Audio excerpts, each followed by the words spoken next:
Hello दोस्तों, स्वागत है अपने YouTube channel NTA Premchand Hindi पर। आज का भारतीय काव्य शास्त्र में हम अध्ययन करेंगे आचार्य मम्मट जी का।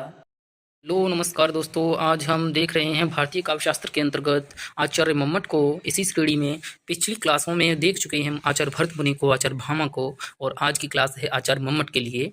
मैं प्रेमचंद। आज देख रहे हैं हम Hindi net JRF, TGT, PGT, KVS, RPSC इत्यादि परीक्षाओं के लिए महत्वपूर्ण जो भी भारतीय काव्य शास्त्र में आचार्य लगे हुए हैं उनके काव्य गुण, काव्य लक्षण, काव्य प्रयोजन, काव्य हेतु इत्यादि पर हम चर्चा करेंगे। आज का विषय है आचार्य मम्मट।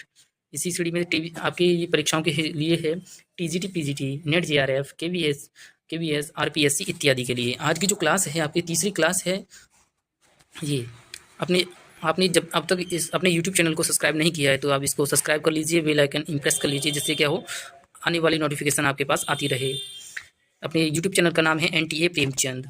आगे देखिए, अब देखते हैं हम हिंदी में जो आपके भारतीय काव्य शास्त्र में लगे हुए हैं आचार्य मम्मट। ये आचार्य मम्मट हैं। आचार्य मम्मट का जो ग्रंथ का नाम है काव्य प्रकाश। काव्य प्रकाश में सबसे पहले महत्वपूर्ण बिंदु हैं जो उनकी बात करेंगे, जिन्होंने आचार्य मम्मट ने जो काव्य प्रयोजन, काव्य लक्षण और काव्य हेतु दिए हैं, ये सबसे महत्वपूर्ण बात है। आज की श्रेणी में सबसे पहले महत्वपूर्ण बात यही रहेगी। आचार्य मम्मट का समय है जो 11वीं शताब्दी का उत्तरार्ध है, और आचार्य मम्मट ने जो काव्य प्रकाश, काव्य प्रयोजन, काव्य लक्षण, काव्य हेतु और रस की परिभाषा, रस की आत्मा, ध्वनि की परिभाषा, जो भी इत्यादि आपके लिए हिंदी नेट जेआरएफ, केवीएस और टीजीटी, पीजीटी इत्यादि के लिए महत्वपूर्ण रहेगा। आज का पहला जो उनका जो काव्य प्रयोजन का जो सूत्र है वो है आपका ये: काव्यम यशसे अर्थकृते व्यवहार विदेशविद रक्षते सद्य परिनिवृतये कांता सद्वितय उपदेश युजे। यह काव्य प्रयोजन के लिए सबसे पहले महत्वपूर्ण बात है। काव्य प्रयोजन का जो सूत्र है आचार्य मम्मट का जो दिया है, हम उसे सबसे पहले पहचानेंगे कैसे। काव्य प्रयोग, ये देखिए, सबसे काव्यम यशसे अर्थकृते, यानी जिसमें यश हो, अर्थ हो और व्यवहार से उत्पन्न हो, और श्वेत रक्षतये सद्य परिनिवृतये कांता सगितयोपदेश युजे। ये काव्य प्रयोजन है। अगला जो इन्होंने काव्य लक्षण के लिए जो अपना दिया है आचार्य मम्मट ने, जो सूत्र है क्या है काव्य लक्षण के लिए, ये देखिए दूसरा नंबर है: तददोषौ शब्दार्थौ सगुण अलंकार कृति पुनः क्वापि। ये है काव्य लक्षण है। तददोषौ शब्दार्थौ सगुण अलंकार कृति पुनः क्वापि। तो आपको क्या करना है, सिर्फ एक शब्द को ही याद रख लेंगे, ये वाला तददोषौ शब्दार्थौ, तो आप अपनी परीक्षा में अच्छे से इसे पहचान भी पाएंगे। ये आचार्य मम्मट के द्वारा काव्य लक्षण दिया गया है। ये हुई सबसे महत्वपूर्ण बात।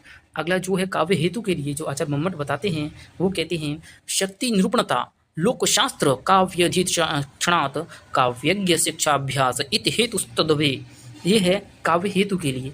काव्य हेतु में सबसे पहले आपको पहचानिए, अगर आचार्य मम्मट का जो आपको काव्य हेतु मिल रहा है तो इसमें आपको एक बात ध्यान रखनी है कि हमेशा जो आचार्य मम्मट हैं ये किसकी बात करते हैं, शिक्षा की बात करते हैं, लोकशास्त्र की बात करते हैं और शक्ति की बात करते हैं। तभी इनके सूत्र में आता है सबसे पहले शक्ति निरूपणता, यानी शक्ति निपुणता, आपकी जो शक्ति है उसमें आपको निपुण होना चाहिए। लोकशास्त्र काव्याध्यक्षणात् काव्यज्ञ शिक्षाभ्यास इति हेतुस्तवे। ये काव्य हेतु है। आचार्य मम्मट ने जो सूत्र दिया है काव्य हेतु हो गया है। अब देखिए अगला जो 4 नंबर पे दिया गया है, ये ध्वनि की परिभाषा से संबंधित है। ये है इद मत्त मम तिष्यनि व्यंग्ये वाच्याद ध्वनि बुद्धय कथितः। ये ध्वनि से संबंधित परिभाषा के लिए दिया गया था। इद मत्त मम तिष्यनि व्यंग्ये वाच्याद ध्वनि बुद्धते कथितः। ये है ध्वनि की परिभाषा से संबंधित। आगे रस की जो परिभाषा है उससे संबंधित आचार्य मम्मट ने जो दिया है वो सूत्र है, ये है ये है व्यक्तः स तैर्विभावध्यहि स्थायु भावौ रस स्मृतिः। ये है रस की परिभाषा से संबंधित। क्या है? व्यक्तः स तैर्विभावध्यः स्थायी भावौ रस स्मृतिः। ये रस की परिभाषा से संबंधित है। आपको इतना ही याद रहे कि स्थायी भावौ रस स्मृतिः, ये इतना याद रहेगा तो आप पहचान पाएंगे कि आचार्य मम्मट ने रस की परिभाषा क्या दी है। स्थायी भावौ रसः स्मृतिः। बस आपको कीवर्ड्स आपको याद रखना है। अगला वर्ड है, अगला देखिए काव्य दोष के संबंध में आचार्य मम्मट का क्या कहना है। ये है आपका 6 नंबर। देखिए काव्य दोष की श्रेणी में आप जो आचार्य मम्मट बताते हैं कि रसाप कृषका दोषस्तौ पुनः पंचाधया गतः पदे तदंशे वाक्ये अर्थे संभवन्ति रसै अपियत्। ये है काव्य दोष किस लिए। जो आचार्य मम्मट काव्य दोष के लिए बताते हैं, क्या बताते हैं? रसापकर्षक दोष दोषस्ता दोषास्ते पुनः पंचधा गतः पदे तदंशै वाक्ये अर्थे संभवन्ति रसे अपियतः। अपियत ये है काव्य दोष के लिए। आगे ने प्रतिभा की, जो प्रतिभा को शक्ति कहा और प्रतिभा की परिभाषा देते हुए आचार्य मम्मट का जो कथन है, जो महत्वपूर्ण है, सबसे पहले ये आपको ध्यान में रहना चाहिए कि आचार्य मम्मट ने प्रतिभा को शक्ति कहा है। ये आपको पता रहना चाहिए कि परीक्षा में पूछ लेता है मैच करने के लिए कि प्रतिभा को शक्ति किसने कहा, तो उसमें भी एक आचार्य मम्मट हैं, उन्होंने प्रतिभा को शक्ति कहा है।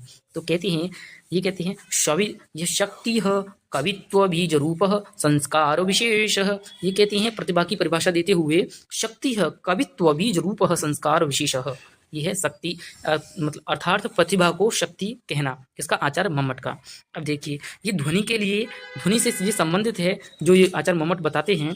कहते हैं कि असंलक्ष्य क्रम व्यंग्य ध्वनि, यानी ध्वनि के लिए से संबंधित ये बताते हैं असंलक्ष्य क्रम व्यंग्य ध्वनि, यानी ध्वनि का कोई भी क्रम नहीं है। जब ध्वनि उत्पन्न होती है तो ध्वनि सार्थक रूप में अपना रूप ग्रहण कर लेती है। यह है ध्वनि की परिभाषा के संबंध में आचार्य मम्मट का कहना है। असंलक्ष्य क्रम व्यंग्य ध्वनि है, ये है ध्वनि के लिए। आगे जो अगला, जो काव्य की आत्मा जो आचार्य मम्मट मानते हैं, काव्य की आत्मा किसने क्या माना है? जैसे कि रस की आत्मा, वो काव्य की आत्मा वो मानते हैं आगे विश्वनाथ। क्या कहते हैं?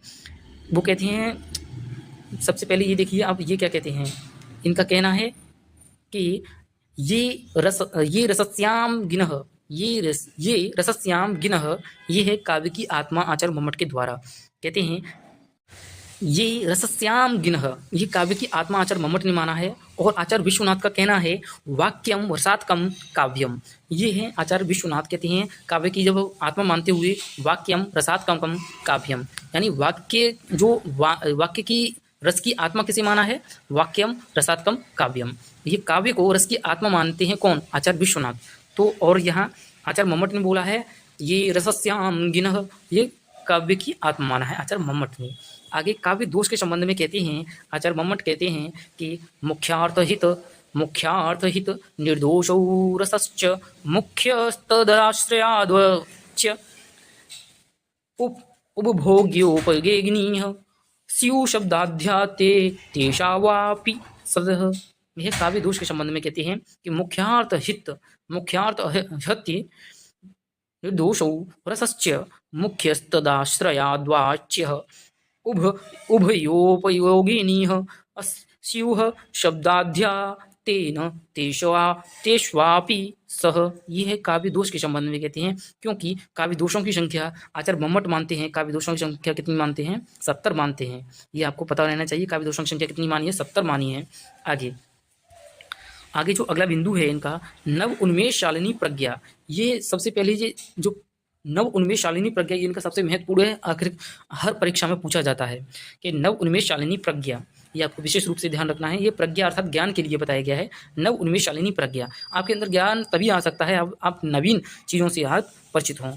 ये देखिए, ये रसस्यांगिनो धर्मः शोयोदय इत्वात्मनः, ये है आपकी रस से संबंधित है, वो बताते हैं आचार्य मम्मट। कहते हैं ये रसस्यांगिनो धर्माः शोयोदयः इवात्मनः, ये है आपकी रस से संबंधित।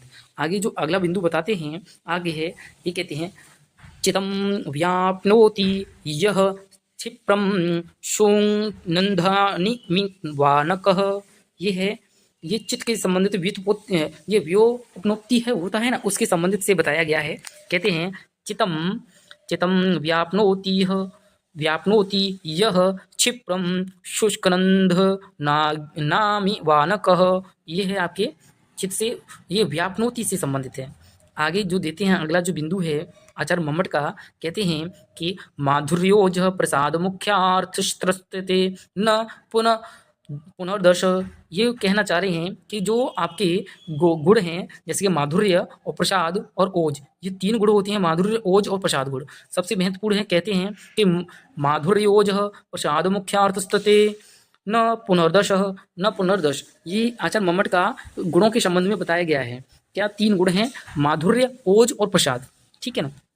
आगे जो आचार्य मम्मट का जो सबसे बिंदु है, ये कहते हैं आचार्य मम्मट का जो ग्रंथ का नाम है क्या है, काव्य प्रकाश। काव्य प्रकाश में 10 क्या है अध्याय हैं, उच्छ्वास कह सकते हैं। और जो अध्याय हैं काव्य प्रकाश में, उन अध्याय को क्या कहा गया है, उल्लास कहा गया है। ये आपको ध्यान रखना है कि आचार्य मम्मट का जो समय है 11वीं शताब्दी का उत्तरार्ध है और उनके ग्रंथ का नाम है काव्य प्रकाश, जिसमें 10 अध्याय हैं और क्या है, जो अध्याय हैं उनको उल्लास कहा गया है।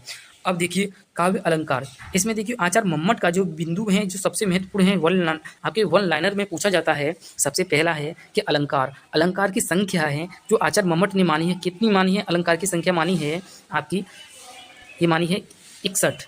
अलंकार की संख्या कितनी मानते हैं, 61 मानते हैं। और काव्य गुण की संख्या कितनी मानते हैं, 3 मानते हैं। काव्य गुण की संख्या कितनी मानते हैं, 3 मानते हैं। और काव्य प्रयोजन की संख्या कितनी मानते हैं, 6 मानते हैं। और काव्य दोष की संख्या मानते हैं 70।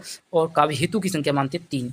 ये आपको विशेष रूप से ध्यान रखना है कि आचार्य मम्मट ने किस चीज़ में किसको कितना माना है। जैसे कि ये है काव्य अलंकार की संख्या 61, काव्य गुण की संख्या 3, काव्य प्रयोजन की संख्या 6 और काव्य दोष की संख्या कितना है, 70 है। और काव्य हेतु की संख्या कितनी है, 3 है। ये आपको विशेष रूप से याद रखना है। आगे जो एक विशेष बिंदु ये है कि आपको ये भी याद रखना कि प्रतिभा को आचार्य मम्मट ने क्या कहा है, शक्ति कहा है। प्रतिभा को आचार्य मम्मट शक्ति कहते हैं, ये आपको याद रखना है। आगे जो मैंने बताया अभी आपको, क्या प्रतिभा को शक्ति कहा है, ये आपको विशेष रूप से याद रखना है। और रीति को आचार्य मम्मट रीति को व्रती रूप देते हैं। क्या देते हैं, रीति को व्रती रूप से इसे इन्होंने अपने काव्य प्रकाश में स्थान दिया है।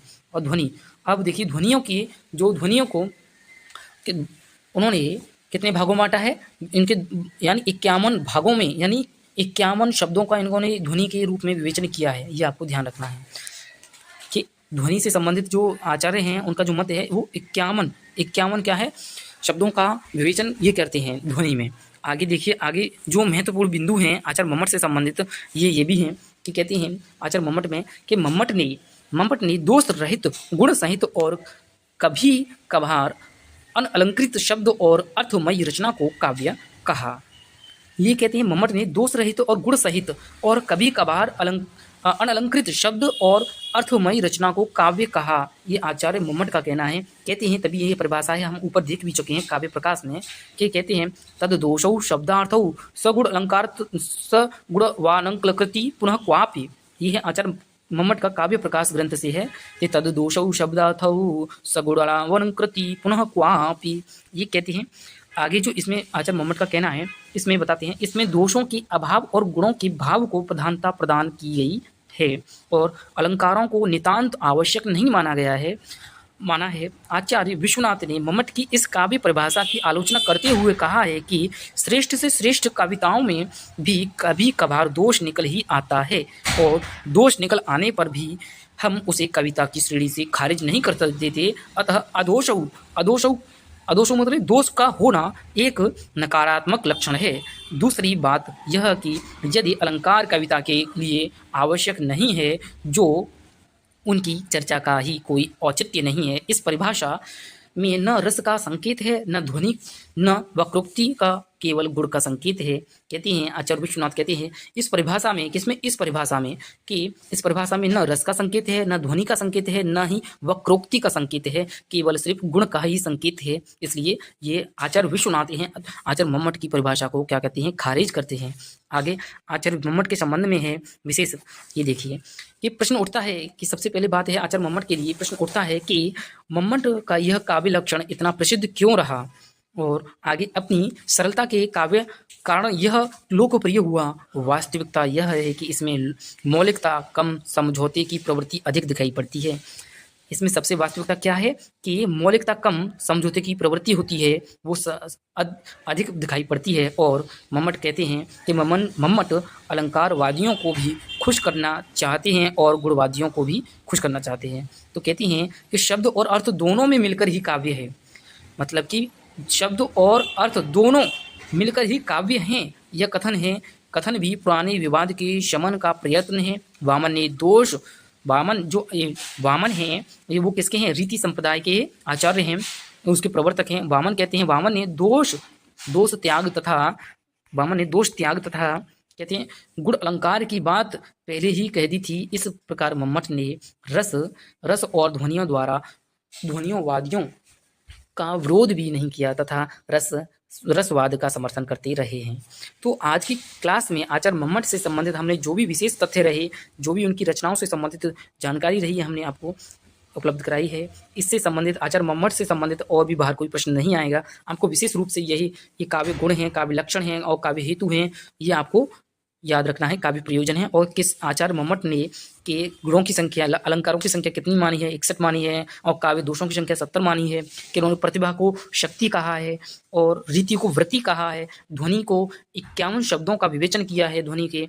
ये इस तरह से आपको विशेष तथ्य याद रखने हैं। इस श्रेणी में आज की क्लास यहीं समाप्त होती है। ठीक है, आपने अब तक अपने चैनल यूट्यूब एनटीए प्रेमचंद को सब्सक्राइब नहीं किया है तो कृपया इसे सब्सक्राइब और बेल आइकन इम्प्रेस कर लीजिए, जिससे क्या आने वाली क्लास की आपको नोटिफिकेशन आती रहे। और इसी प्रकार हम काव्य शास्त्र का, भारतीय काव्य शास्त्र का आपको अध्ययन कराते रहें। जी धन्यवाद।